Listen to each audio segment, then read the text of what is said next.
Good morning and welcome to Sports Central, brought to you live and exclusive on Spectrum Television, all the way from the hills of Ibiakura and right here in Akwa Ibom State. My name is Affordable Tina, and I'm excited to return today, on Friday, to bring you the latest stories in the world of sport. Talking about tennis, well, we're still reeling from the aftermath of the US Open. No major Grand Slam expected till the end of the year, but we're still having some tour level competitions and some superstars looking forward to bettering their chances of qualifying for the ATP and WTA finals towards November. Well, in football, club football returns this particular weekend. Today, the Bundesliga makes a return with some fixtures expected later this evening. These and many more would form the crux of our conversation this particular morning. Welcome again to Sports Central. Before we start, we'll just take you through what's trending in Sport Wrap-Up.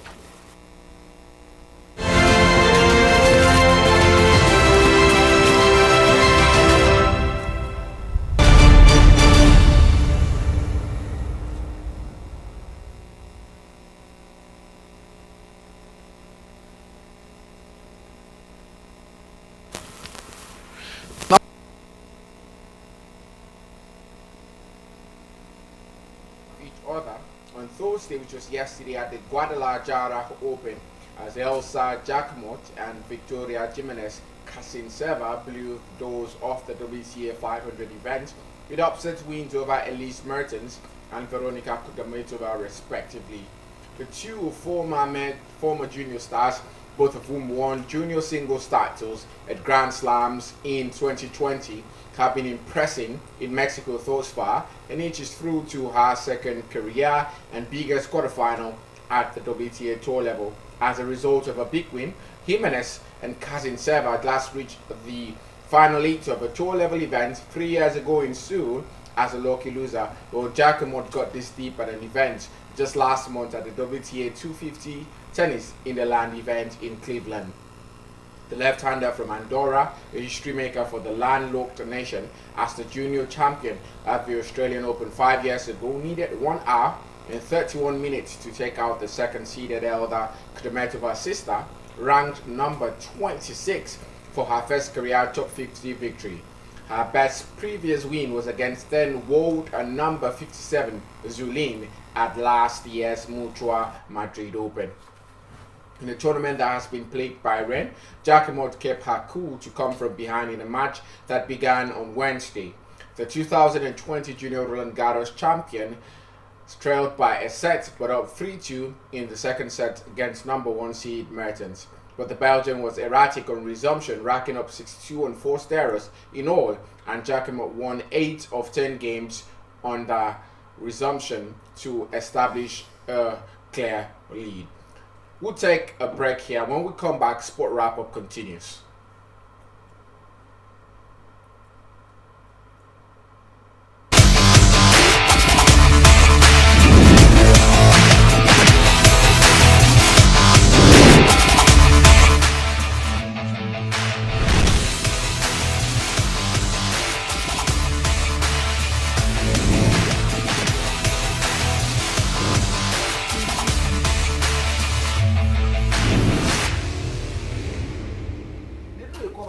I forgive off on signal. Gospa! Yeah, my eyes is fixed. Gospa! Gospa!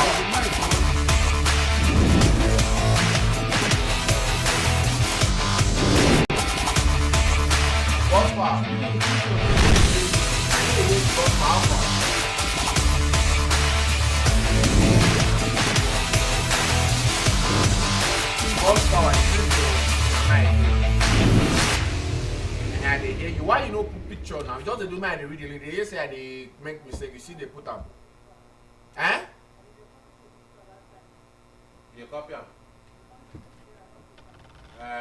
If I don't give you pictures, This particular wrap up and non-football, so I don't do. I'm since it's past 8. Move to second story. Roll this thing again.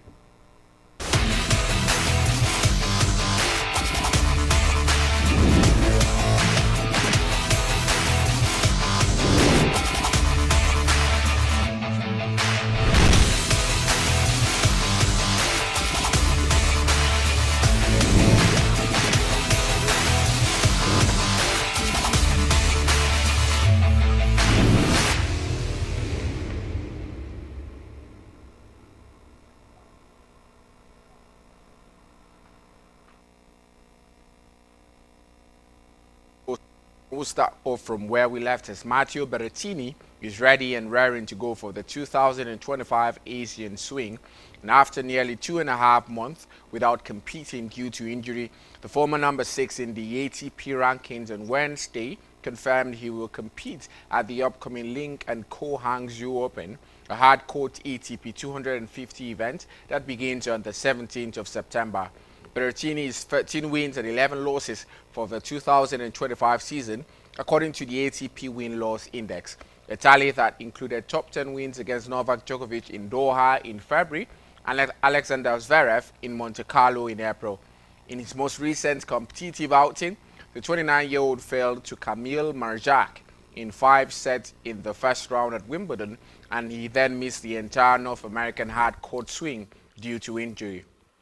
Berrettini will join his fellow former top 10 stars Daniil Medvedev and Andrei Rublev in the Hangzhou draw. Hometown favorite Wu Yiblin and the informed Alexander Bublik will compete in the Zhejiang province, while Marin Cilic is the defending champion. Now to handball, we're ahead of the 2025 Under-18 African Handball Championship set to take place in Oran, Algeria. This weekend, the Handball Federation of Nigeria has released the final squad list for the Nigerian team. The team, which will be led by head coach John Uzo and his assistant Bukola Duru, comprises 14 players who will fly the country's flag at the biennial competition in North Africa. Preparations for the tournament has been ongoing at the Rose Park Sports Center in Yaba, Lagos, with 19 players initially invited. Several players on the final roster had been on the side that won the IHF Women's Trophy Zonal Fees for Africa Zone 3 in the Ivory Coast earlier this year. Nigeria will compete in Group A alongside Angola, Tunisia, Kenya, Benin Republic and Madagascar, while host Algeria will take on Egypt, Guinea, Burkina Faso and Zambia in Group B. Now to football. Of Football Association rules relating to agents, intermediaries and third-party investment in players. A consortium led by Todd Bowley and private equity firm Clearlake Capital completed their takeover of the club in May 2022 and subsequently flagged what they identified as accounting discrepancies inherited from Roman Abramovich ownership of the team. The charges relate to the period 2009 to 2022, but primarily between 2010 and 2016. Chelsea have until September 19 to respond. The club is not expected to contest the charges, which are set to be examined by an independent regulatory commission. Nigeria will face Venezuela in an international friendly at Shell Energy Stadium in Houston, Texas on Friday, November 14th as part of their build-up to the 2025 African Cup of Nations in Morocco. The match will be staged at the home of Houston Dash and Dynamo, who confirmed the announcement on their website and social media yesterday. The fixture will be Nigeria's first appearance at Shell Energy Stadium and their first return to Houston since May 2013, where they drew 2-2 with Mexico shortly after lifting the Africa Cup of Nations. It will also be their fourth meeting with Venezuela, with the Super Eagles holding a perfect record in the fixture. The last encounter ended 3-1 in favor of Nigeria in Miami in November 2012, courtesy of goals from Brownie Dare, Nosa Igebo and Ogenyi Onazi. These are all the stories we have for you on Sport Wrap Up this morning, but not to worry, we'll just take a quick break, and when we're back, Sports Central continues. Stick around.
honour being at Old Trafford to see him score a superb goal. That's something that Leicester can play with tonight. Patson Daka, the pace in between Harry Maguire and Mazraoui on that right-hand side. Now Bruno Fernandes will put the ball in. Soumaré gets it away, back to the Manchester United captain. Across towards Ahmad. Needed to get that with the first touch. It's a good idea. Back heel. And not a bad try from Dorgu. Plays a short corner, doesn't quite work. Comes back to him. It's a lovely ball to Ahmad. Doesn't quite get his first touch right. I'm not so sure that was meant for Dorgu, but it ended. Oh, that he can finish. He's good for a goal or two. Has scored 3 times actually in Serie A this season. There's Thomas, and say similar about him.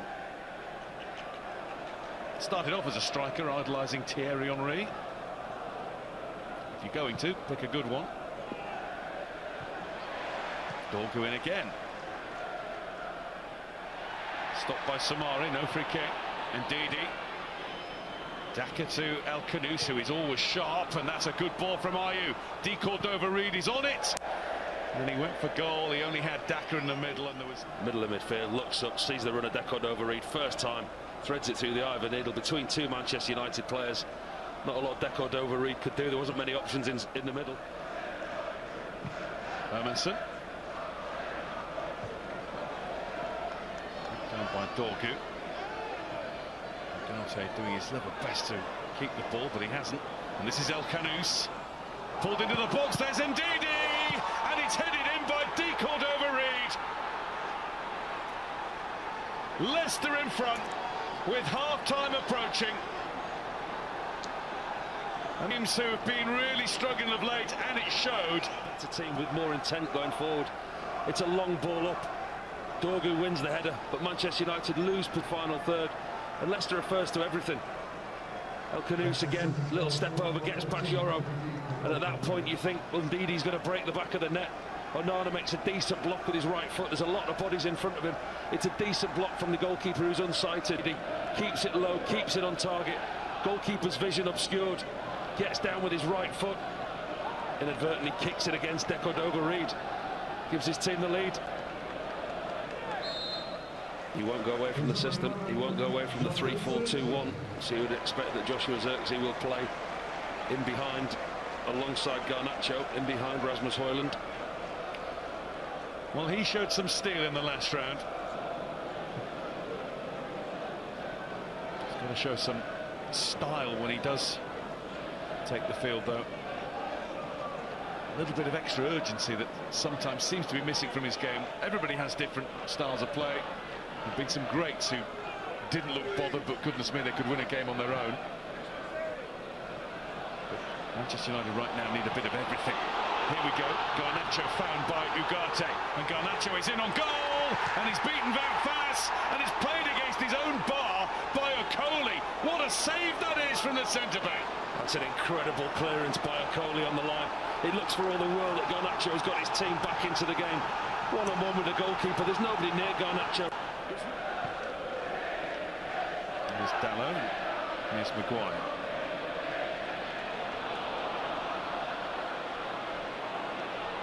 Højlund.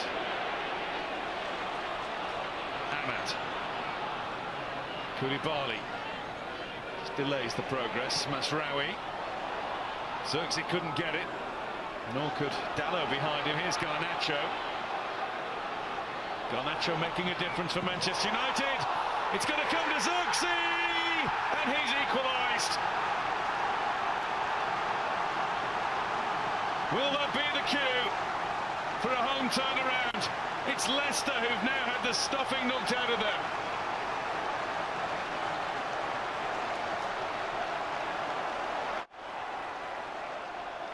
The Dutch striker honours a sub, and he couldn't have hoped for a better chance. Inside, he actually pulls it back to Rasmus Højlund.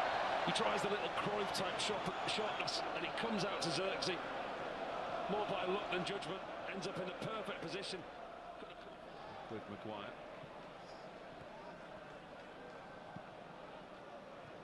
Daka. Mazraoui wins it.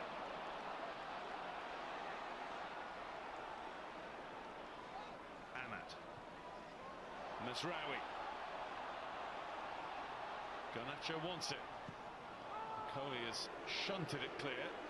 Yoro. Here's Bruno Fernandes. The referee will let the game go on. Garnacho. Justin's challenge. Oh. Justin's challenge. Bruno Fernandes. 1-2, quick feet. As you said, Paul, he's let a lot go, but I think the game's been, and I say this in quotes, better for it. Yeah, I think he's been consistent, the referee. I think you can see the decisions that he's given. He's let certain challenges go that other referees maybe wouldn't have done tonight. But I think on the whole, he's been consistent.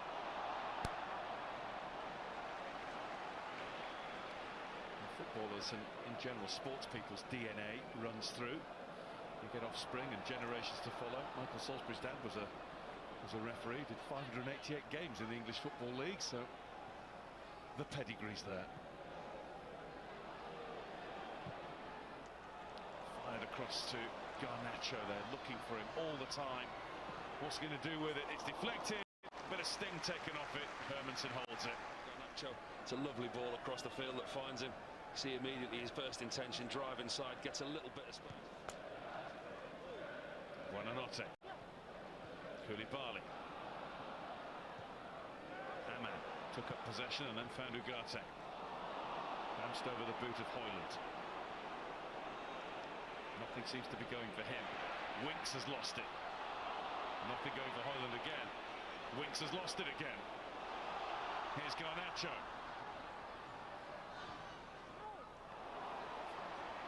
And Samare sidesteps Bruno Fernandes and drives on, but he's going to lose out to Xerxes now. Ugarte. Yoro. Tackle from El Khanous is a foul. Hermansen gives it the big boot. Maguire's header didn't go far. It's bounced off El Khanous again, and now Dalot has to pick up the pace. McAteer is on him. Justin. Put straight out by Winks. Bruno Fernandes. Garnacho. Played it against Justin. Handball was the shout, and the referee does indeed. This has to be played into the box, and somebody's got to finish it if we're not going to have extra time. There's a looky there, James Justin. Garnacho looks to flick the ball around him. It's probably good that he inadvertently handballed it. Free kick in a deep position, but you would think it's gone into the box.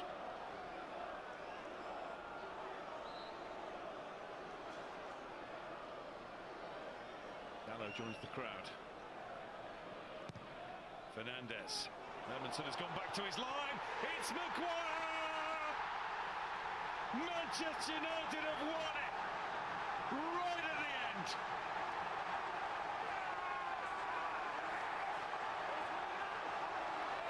And it is the former Leicester City player who's just dunked his old team out of the FA Cup. The relief. Right. Keepers up here joining the celebrations. It's a great header by Harry Maguire. It's a fantastic ball by Bruno Fernandes. Such a simple set play from Manchester United. They've left it so late in the game. It's a high line by Leicester City. You can see the arm goes up from Bruno Fernandes. Is there a hint of offside on the far side?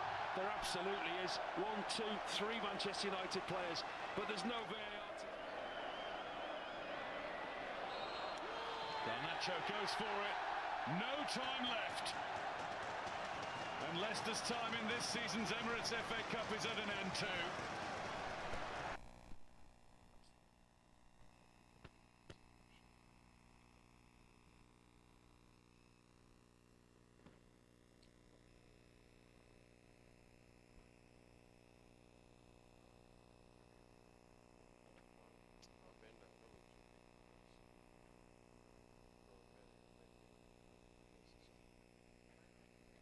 Brilliant play by Dalot, I think it is, who finds Garnacho.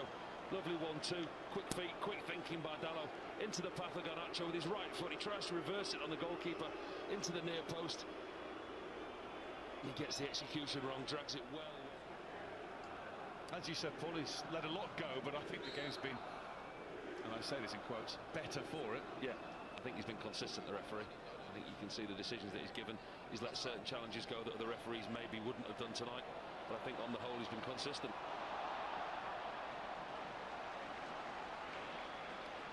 Footballers and in general sports people's DNA runs through. You get offspring and generations to follow. Michael Salisbury's dad was a referee, did 580.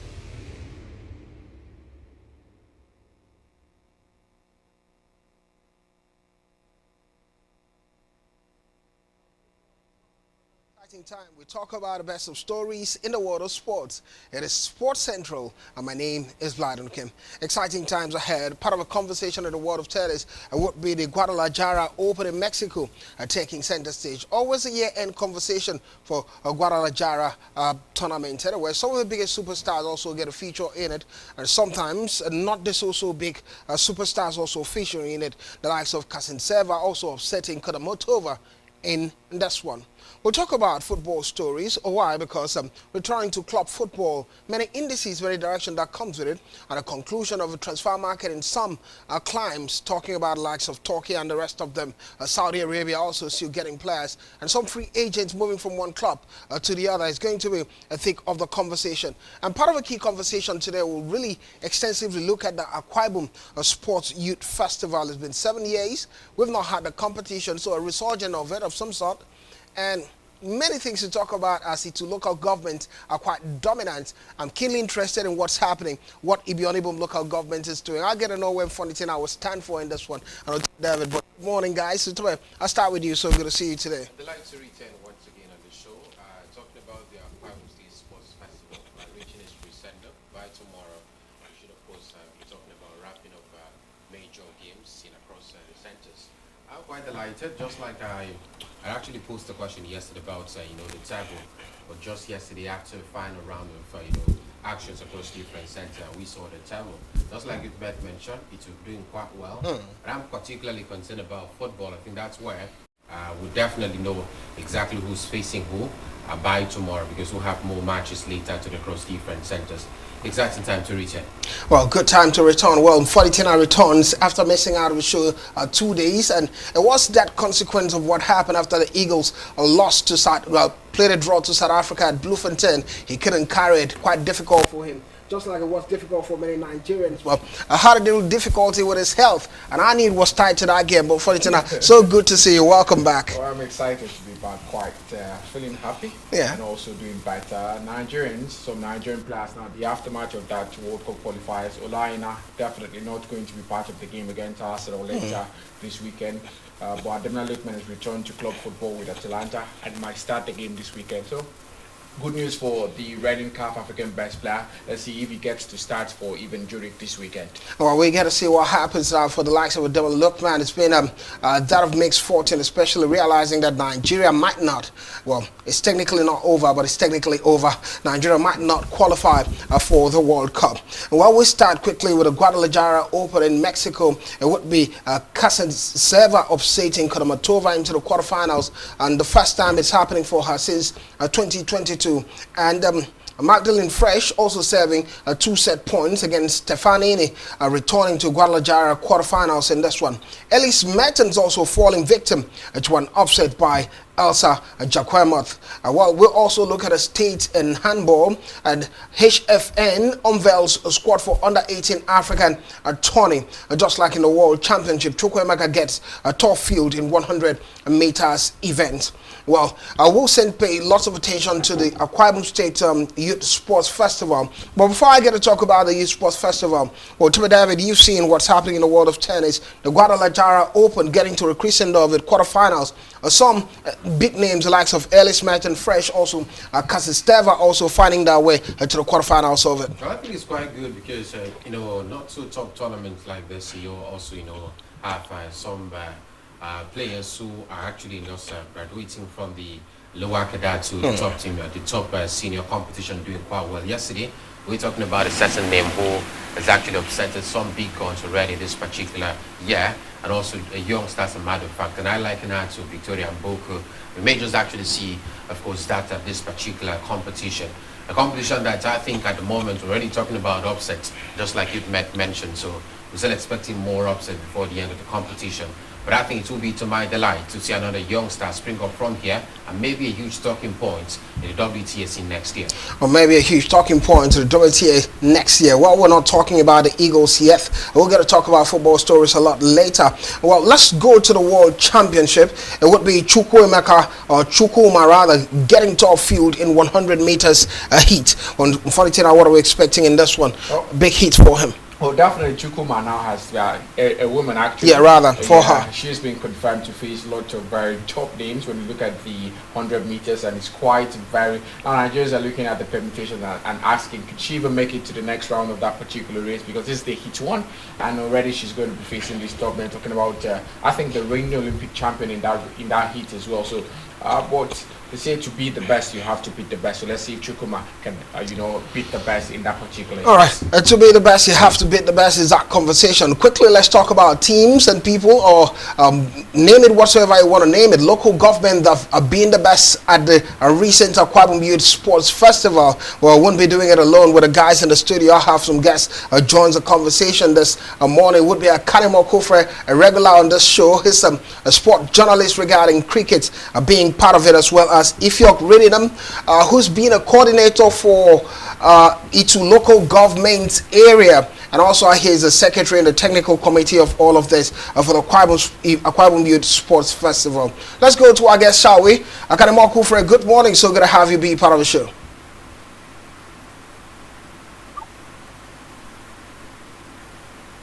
Hello. And while anticipating to have a conversation with Akanemo Kufre, quickly let's talk to Ifyok then. If Ifyok is on the sideline. Ifyok Reid, good morning. Thank you for joining the show. Well, we'll get to talk about them, talk with them even further in the course of it. Still look at the Akwa Ibom Youth Sports Festival while we're preparing to have them join a conversation. Well, I'll talk to the guys then. Toby David, we've seen the indices at this particular competition. Well, one of those concerns, as you mentioned earlier, has been the very fact that updates regarding the medal tables has not been forthcoming the way it's supposed to be. Elder Paul Bassi himself also talked about it. So many people are talking about it. I was speaking to a few top journalists, those that are stakeholders in this one, and everyone's complaining the same. But as it stands, we know it's a key one for it to local government area. They seem to amass so many gold medals. The last I checked, it was getting close to 40 gold medals. And for the first time, last time it was Roganam that swapped it. And towards the end of it, it seems we can join the guests at the moment. Good morning. Welcome to the show. Which side has the penalty? Akanemo Kufre busy with commentary there. We start having penalty. Well, David, when it's ready, we'll get to join him. Let's get to talk about this one now. What you make of the youth game? Hello. Good morning. Good morning. Good morning. Good morning, studio. Can you hear me? We can hear you, Akanemo Kufre. Quite interesting. You were asking which one has a penalty. It seems like it's quite busy there. Where are you? And what's happening there? Okay, I'm just by the side of the training pitch of the Nest of Champions, where another set of champions is being raised in Ikono local government team, who just scored the second goal via penalty. And this is the second semi-final match for the junior boys in the Akwa Ibom State Sports Festival. Okay. Quite interesting, though your voice seems a bit low from here. Well, we understand what's happening at the Nest of Champions. The football game going on. Well, we start a conversation. That's where I think Ifyok is really busy, not being able to join a conversation at the moment. But Akanemo Kufre, good to have you be part of it. Let's look at the youth games now. Where are we looking at concluding, and what do you make of the youth games so far? Okay, the first semi-final match status. Uyo lost to Mpadenin via penalties, and so I think they are set up now. Mpadenin will be set up with Ikono in the finals. Looking at the youth championship, I mean the festival in general, I think we have seen scores of talent, or we have seen performance. And I think the state is really proud of its investment into the sports sector. And I would say that a lot of our coaches from local governments searching for talent for next edition already. And there were medal presentation yesterday in some events. A lot of administrators, sport administrators in local government, and even some of the chairmen we spoke with are particularly drawn to develop certain sports which they have comparative advantage. And I think the person from ICA said that yesterday, and Isnobolo chairman also said similar thing, and they all praise the governor for bringing back this sport. So you can see the advantage we have in hosting this competition. Already the commissioner said that there's a whole lot of benefit from this, transforming our sports economy, transforming our tourism, and also making the youth to be properly engaged.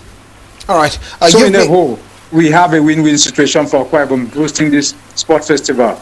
All right, a win-win situation for Akwa Ibom hosting this sports festival from Akanema Okofre.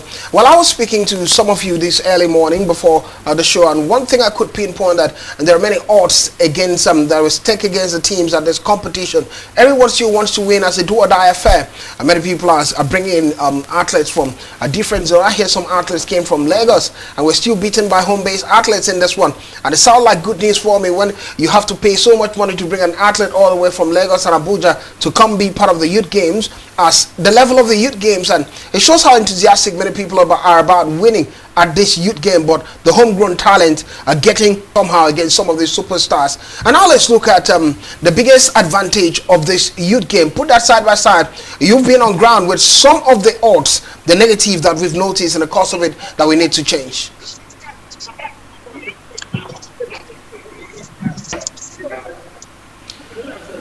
Akanema Okofre. Okay, was that question for me because I had another voice? No, it was for you. It was for you. The question has been now, you've mentioned some of it's a win-win situation. So let's pieces it and look at what the odds are. The ones that are the gain from this sports, what we're really gaining from the sports in terms of bringing back the youth sports festival after 7 years, returning. What has been the positives? And on the other hand, what has been the negatives? Okay, the networks are not allowing me to get you clearly, but I can hear the word positives. Some of the positive we have seen so far in this competition is that a lot of local governments are trying to make sure that they clean the medals as much as they can in the sport of their own interest. Like what happened yesterday at Ikorekpene, where Uyo packed all the gold medals in badminton. And then in the athletics event, you can see Itu local government leading in most of the track and field activities. That shows that we understand what we are doing at this moment. And the state government through the commissioner has given us a foundation to make sure that our youth are properly engaged, and then we have some list of people that we are sure can represent the state in national activities and international activities. All right. So these are some of the gains and positives that we've seen so far. Okay. One key case, I need to point out that I think is a negative problem because it's been a while we've not really had the youth games yet. So one key case would be the very fact that the update of the table has been quite difficult. It seems like a heckling tax in terms of the publicity of the youth games. I think the media body that's handling it has not done a good job in that direction. You have to scamper around and really ask, what's the table like if you're not on the field? Even if you're on the field, because the games are played at different venues, so the collation has been so slow in terms of collating and getting what the results have been. I don't know what's really wrong because it's not supposed to be like that. What's your bite on this? Okay, sorry, some calls are interfering this, but if I can still make out, you talk about the media coverage of this event. I think a couple of radio stations like Planet Radio and the rest of the brands have given a good account of themselves in terms of covering these events. But it is a teething challenge for the state in terms of the organization.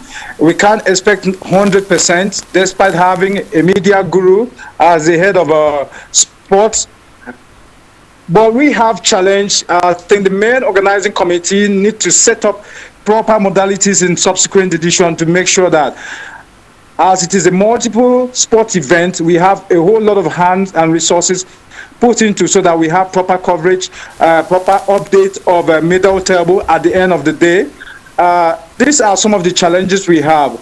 But on my personal experience going to different centers from Ikodekpene, Ididep, that is in Ikono, Dakada Center, Uyo Township Stadium, Nest of Champions, and a couple of other places.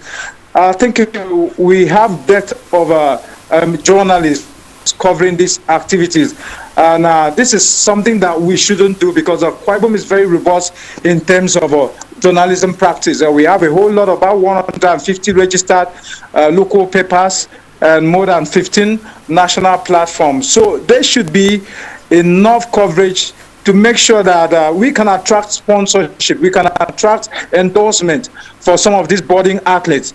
And you know, sport is a marketplace, even as it is in the mission of the governor that we are going to use this activity to promote tourism, to also turn around the economic growth of the state through sport. So I believe that henceforth the handlers of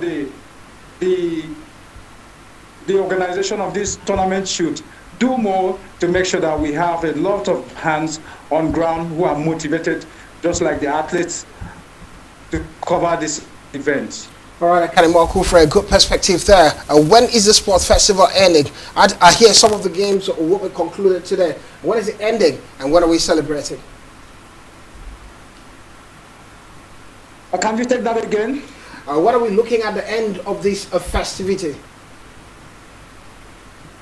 Okay, the end of these activities will come up tomorrow with a lot of, like football. We are going to have junior finals today after the semis, and a whole lot of finals are taking place. Like yesterday, there was a medal presentation for weightlifting where the supervisor for Etinan was there, and some of our athletes returned the medals to her on behalf of the chairman. We noticed a similar thing with the two, where 4 of his athletes presented their medals to him. So it's been an excitement. It's been a glorious moment for both the council bosses and the athletes themselves, who are smiling, hoping that there will be packages for them to keep training, to keep improving their standard of living. On the whole, I think another surprise will be unveiled tomorrow, because we have scooped that the governor who was impressed with the performance of the state contingent at the 9th National Youth Games will definitely have a handshake with them as the event closes tomorrow, and probably unveil a reward package for them. Don't forget also, as part of the sports rebate in Akwa Ibom State, the state is about to unveil scholarship athletes who are exceptional in their games. So on the whole, I think Akwa Ibom State need to work with shoulder high, because it is now becoming a hub for sports development in the country. All right. All right, Akanimo Akufre, thank you very much. Good perspective regarding the sports festivity. A closure of it from tomorrow would be quite exciting. By then, we'll get to see who is topping the medal table and who's second and who's third in that regard. But many ups of conversation for Team E2. Doing a fantastic job with the leader in that direction. If you're operating, sadly we couldn't have him today. We're really hoping he'll be a part of that mix. Thank you very much for being a part of it. Thank you, Mr. Blyden and the crew. All right. Well, Tipper David, you've had all of it. For tonight, we've had all of it, and it makes all the difference somewhat, somehow, especially when you talk about local content moving forward. But let's switch gear immediately and talk about the world of football. And that will be exactly after this break. Don't go anywhere. Football stories all around the world will take center stage as the Flying Eagles out to Chile. Don't go anywhere.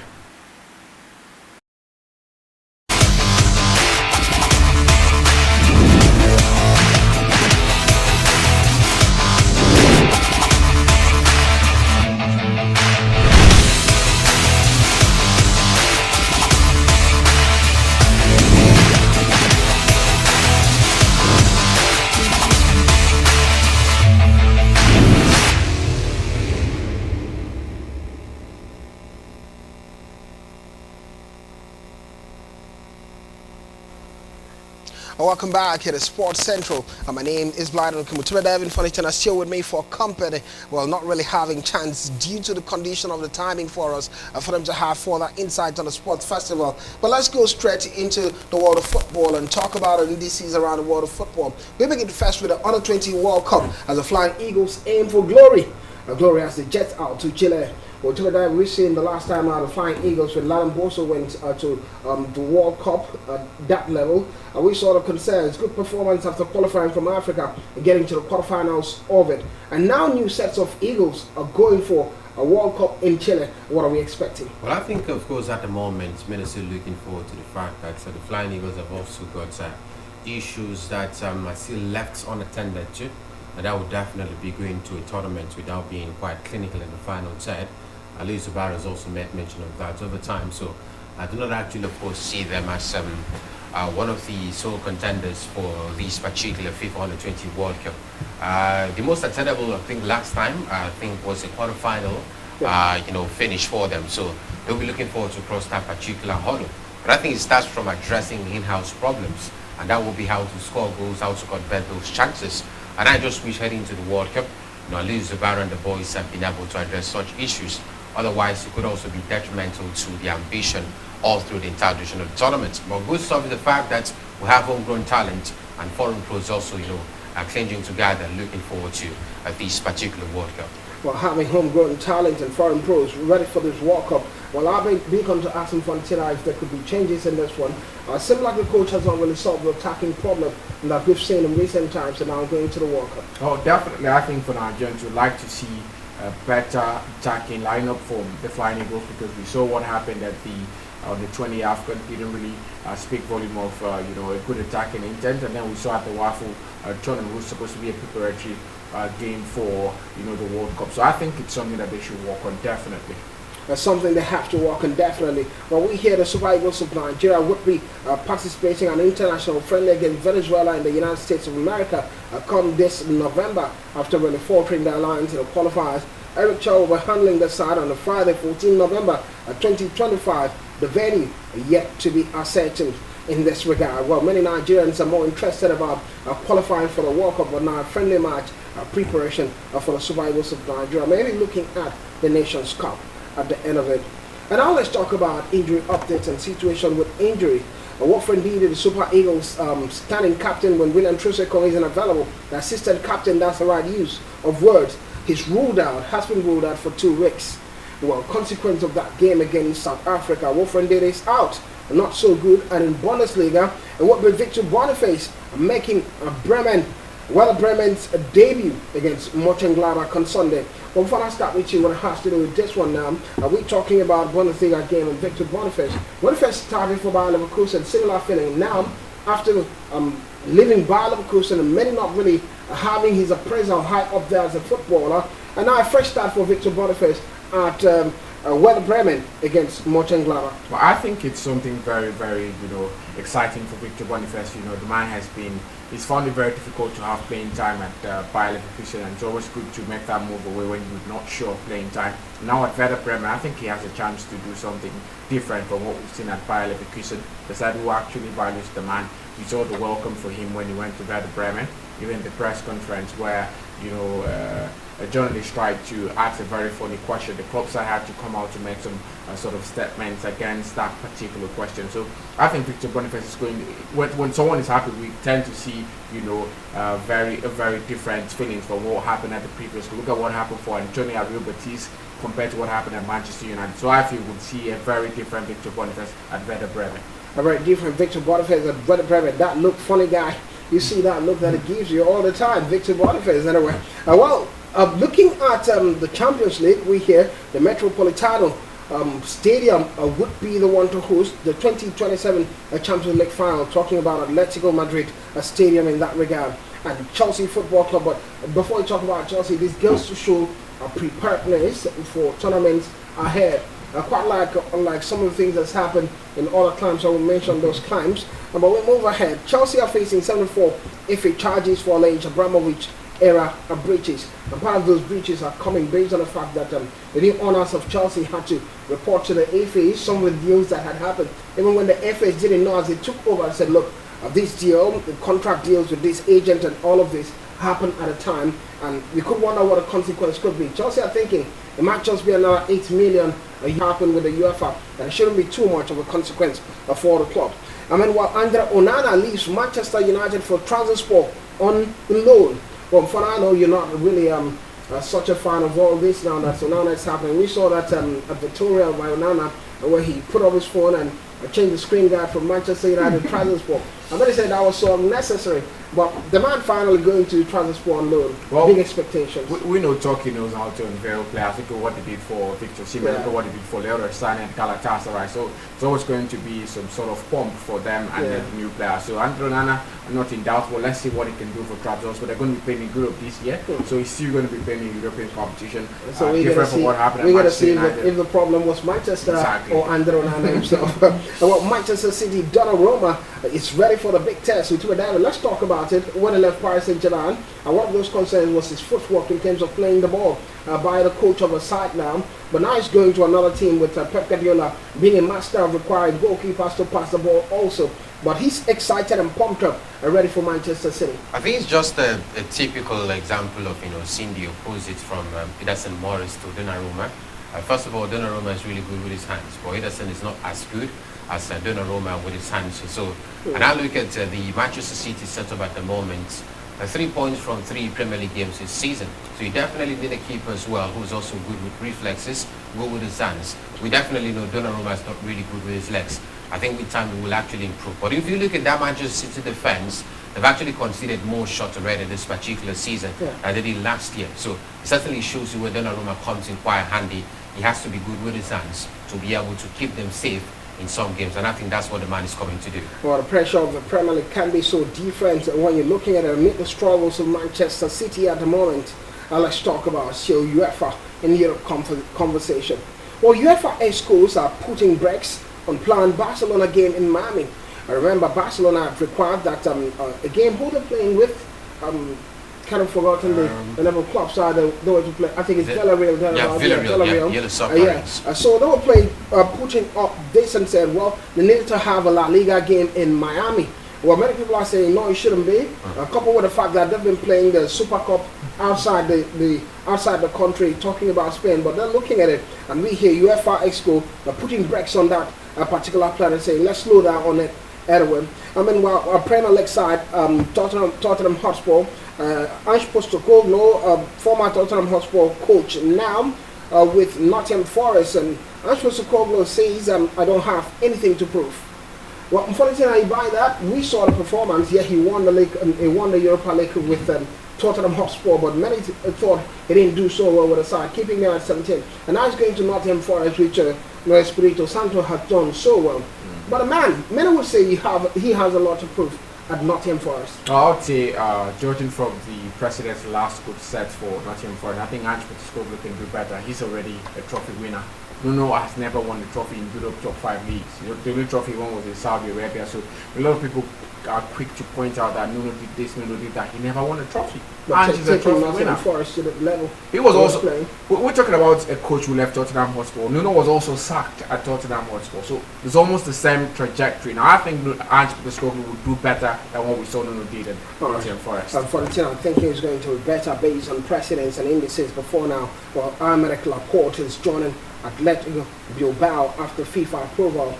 We're moving away from the Saudi League and coming to Spain. That's something interesting. We see some players do that. So the Saudi League turning to be more like a brief stay to cash out and then you return to where your heart is really in. What's that story? Well, he's left Cristiano Ronaldo and his team now. Now back to Europe's top He said, 4 I'm leagues. done with this thing.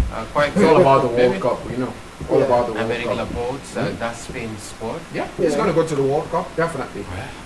Well, Let let's that be see Euros. what happens, Yeah. basically. So I definitely, but he can play from Saudi in the World Cup. That's it. Absolutely. Okay, a good perspective there from fun. Well, we have to bounce. Thank you very much for being a part of the show. Tomorrow, still another day to talk about some of these big talking points around the world. We met the most looking at the Quadro Sports Festival. Sometimes homegrown sports has to be paid lots of attention to. Well, to David Fontaine, thank you. Somewhat, somehow, you made it happen. A pleasure. Always a pleasure. All right, we bounce now. My name is Vladimir Kim. Tomorrow is another day.